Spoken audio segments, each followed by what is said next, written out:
Hello everyone, welcome to Online Seller UK podcast. My name is Prabhat, your host and founder of Online Seller UK. And today I've got a really interesting topic, the economics of repricing. And we'll be talking about this with Adrian from SellerSnap. Adrian, welcome to our podcast. Hi Prabhat, lovely to be here. Thanks for having me. Excellent. So Adrian, why don't you introduce yourself and then we can go into the topic. Sounds like a good plan. So hi guys, hi everyone. Thanks for listening in. My name's Adrian and I'm the head of product here at SellerSnap. SellerSnap is a repricing and analytics tool that focuses on a game theory inspired approach to repricing technology to help our customers, Amazon sellers, win the highest percentage of buy box possible at the highest possible profit margin. Excellent. I think that's like hearing a music to many people's ears, I think. So on that one. So let's talk about what does this economics of repricing means and how does it work? Yeah, so we sort of coined this term internally, Repricemoics. And essentially, when we're talking about Repricemoics, we're talking about the dynamicism of the marketplace and how economic principles reflect in their own specific way within a competitive listing. And so, as someone that's come from the customer-facing side of the repricing world, I think there is a disconnect between what consumers of repricing technologies want their solutions to do in the marketplace and what is actually possible. And so when we're talking about repricing or Repricemoics, we're talking about the market powers, the levers and the buttons that Amazon uses in order to keep marketplaces and prices within the marketplace low, and how you can kind of combat those levers and improve your profit margins. Yeah, that is the thing. So a lot of times a repricer is related, or many people relate repricer is to lower the price, but that's not the case, is it? No, that's correct. That's exactly correct. So a lot of repricing technologies out there, specifically rule-based repricing technologies, have a habit of going into penny dropping or price wars.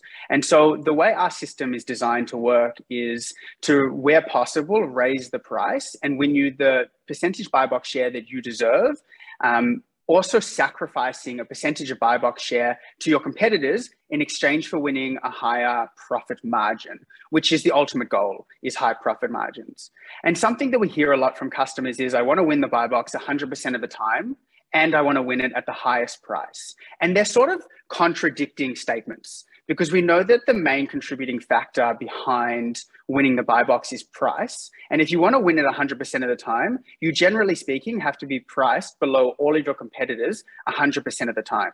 So if you're willing to win the buy box at 50% of the time or 33% of the time, depending on how many competitors you're competing against, then you can win it at a significantly higher price.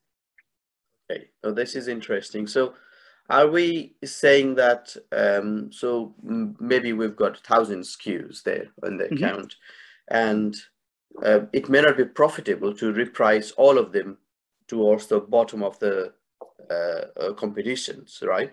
So how does your system work then? Does it recognize the profitability of the product in real time and then tweak the price in real time?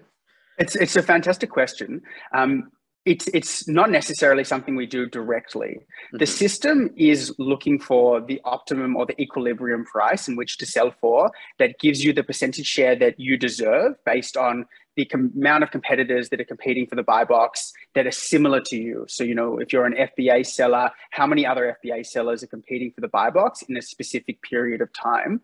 And then based on that calculation, and the system's doing that in real time, working out that calculation, it's saying, well, we have to win or lose more or less buy box share in this moment in order to maintain a high price. So instead of just looking at the price or all the prices of all the competitors in this moment, we're looking historically at the price changes your competitors are making, how much buy box share you've made historically, and then making decisions to predict the future in what the price should be in order to maintain that percentage share of buy box that you deserve.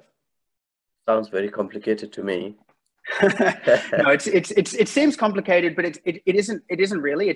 It's just like it's like going back to, university or high school to, a 101 economics class. We know that the higher amount of competitors there are in a marketplace, the higher chance of competitiveness and the lower prices. So if everyone in the marketplace accepted that concept and said, well, if I try to win the buy box 100% of the time, we're going to tank the price and everyone's going to lose. So let's share the buy box a bit. Then you have a chance of raising the prices for everyone, and everyone sort of wins and ends up in a better situation. Excellent. So talk me through. So Buybox is a issue for a lot of people who are selling or reselling the products. And it can be very, very tricky during the peak period. Like, okay, Valentine's Day is coming, so that's peak period. We went through a Christmas period, so those sort of peak period. So what sort of strategy sellers should have to win the sales and also increase the profit? I think it's a fantastic question, and definitely, especially lead up to Q4, peak periods like Valentine's Day, Black Friday. These are really important moments for sellers. A lot of people make most of their revenue or profit in these periods, and to have a bad, one or multiple bad periods where there is high velocity or chance for high velocity can be, a significant impact on someone's business. Ultimately, I think strategizing in these periods comes down to preparing in terms of, having the right inventory in stock, your high velocity items with high profit margin, and preparing in terms of the strategies for repricing. So your business objectives, and then you set the repricing technology up in a way that meets those objectives. And the way I guess you do that is by understanding your business, by using the analytics available to you. Which listings have the highest profitability and have the highest velocity? And we're going to spend our money getting more inventory of those that fit those parameters into FBA fulfillment centers to make sure that when we're selling our goods, we're moving them through, we're keeping our IPI scores in a fantastic place and maximizing profits along the way. So that's good. I think we've covered most of the things that I wanted to. Is there anything else you want to add in terms of Buybox? In terms of Buybox, not necessarily in terms of Buybox as a single structure concept, but I did want to mention that this whole concept of Repricemoics is something that SellerSnap has been working tirelessly on to communicate to customers. So I think the industry has a more transparent understanding of what's occurring in Amazon, and to share this information, our organizational knowledge with our customers and with the space. We are currently writing up an ebook, Repricemoics, the economics of repricing, which should be out and available to the public by Q1. And there's going to be some really interesting insights in there about the buy box and about the economics of repricing. Excellent. So do let me know. I can put the link below the YouTube video. Thank you. Will do. Yeah, excellent. So, and also, I'd like to mention that people who are listening to this, that Adrian's team will be with us in Manchester for Hammerfest UK.